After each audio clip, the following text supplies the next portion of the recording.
Welcome engineers. आज हम MP Vyapam सब इंजीनियर के प्रीवियस ईयर का पार्ट 21 करेंगे। आपका पहला क्वेश्चन है, व्हेन क्रॉस वॉल और veranda wall joint the main wall the centre line length gets reduced by.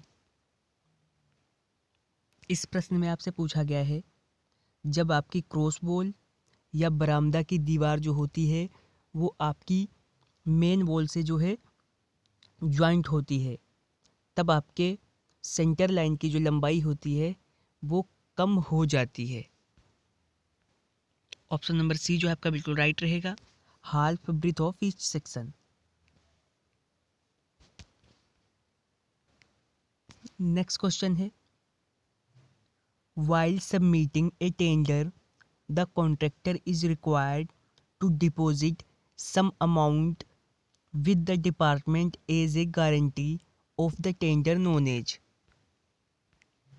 इस प्रश्न में आपसे पूछा गया है कि आपका जो टेंडर होता है, टेंडर को जमा करते समय आपके कॉन्ट्रैक्टर जो होता है वो डिपार्टमेंट के पास में कुछ जो है मनी क्या करता है, डिपॉजिट करता है गारंटी के रूप में।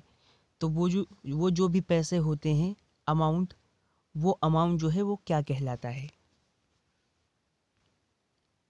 ये अमाउंट कहलाता है earnest money.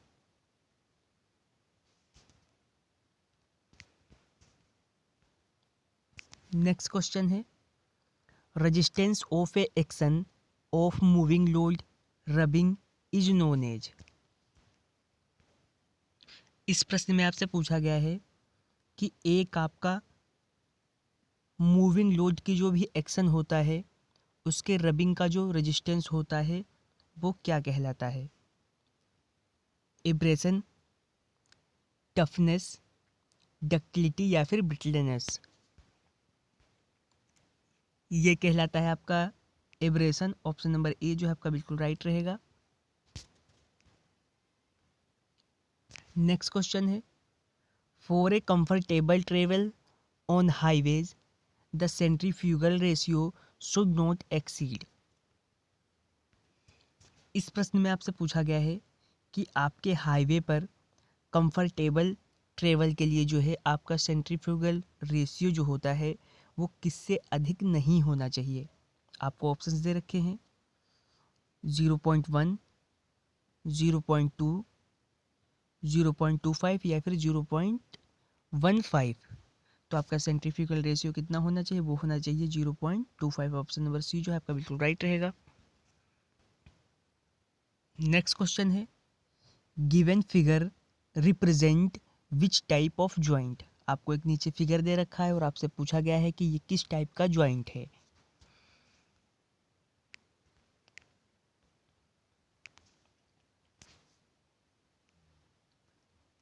Single V joint, single U joint, double V joint या फिर डबल यू ज्वाइंट। ये हो जाएगा आपका double V joint. Option number C जो है आपका बिल्कुल राइट रहेगा। नेक्स्ट क्वेश्चन है, what is the recommended value of effective length for a column held in position and restrained against rotation at one end and the other end is restrained against rotation but not held in position। यहाँ पर आपसे पूछा है कि आपका कोई एक column है और उसकी जो इफ़ेक्टिव लेंथ है उसकी जो रिकमेंडेड वैल्यू का मान जो है क्या होगा, जो इसकी एक कंडीशन में जो है एक सिरे पर घूर्णन के विरुद्ध जो है स्तंभित है और दूसरे सिरे पर जो है घूर्ण के विरुद्ध जो है स्तंभित है, लेकिन किसी भी कंडीशन में नहीं है। तो आपका ऑप्शन नंबर ए जो है बिल्कुल राइट रहेगा, 1.20 L। नेक्स्ट क्वेश्चन है, the self weight of the structure alone with all the superimposed load permanently attached to the structure is called as. इस प्रश्न में आपसे पूछा गया है कि आपके स्ट्रक्चर के सेल्फ लोड के साथ साथ आपके परमानेंटली रूप से स्ट्रक्चर के साथ इम्पोस्ट लोड जो हैं उन्हें क्या कहा जाता है? आपको ऑप्शंस दे रखे हैं, bearing stress, dead load, live load या फिर वर्किंग स्ट्रेस। तो आपका ऑप्शन नंबर बी जो है बिल्कुल राइट रहेगा। नेक्स्ट क्वेश्चन आपका सर्वे इंजीनियरिंग से है। What is open cross staff used for setting out?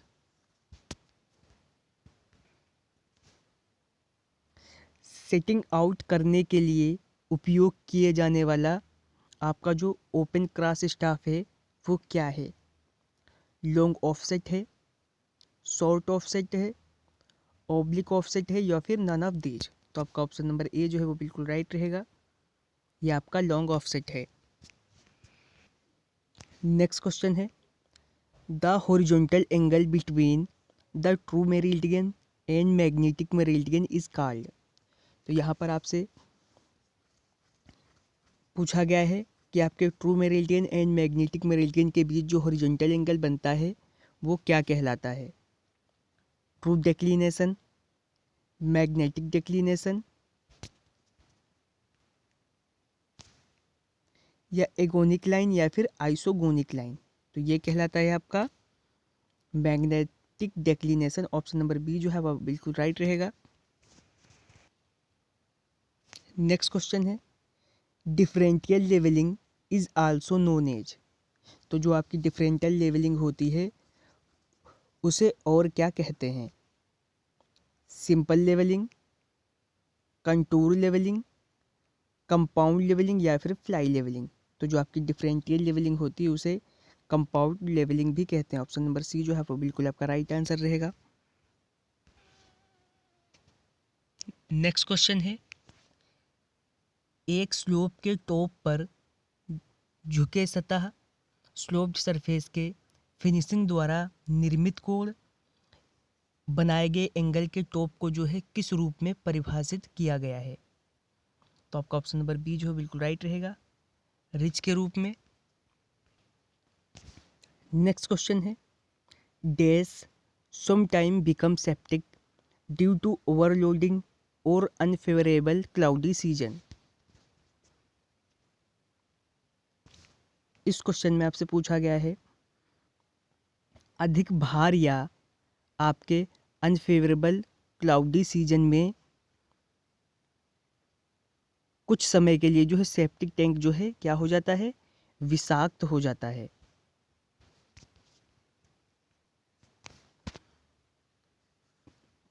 क्या विषाक्त हो जाता है?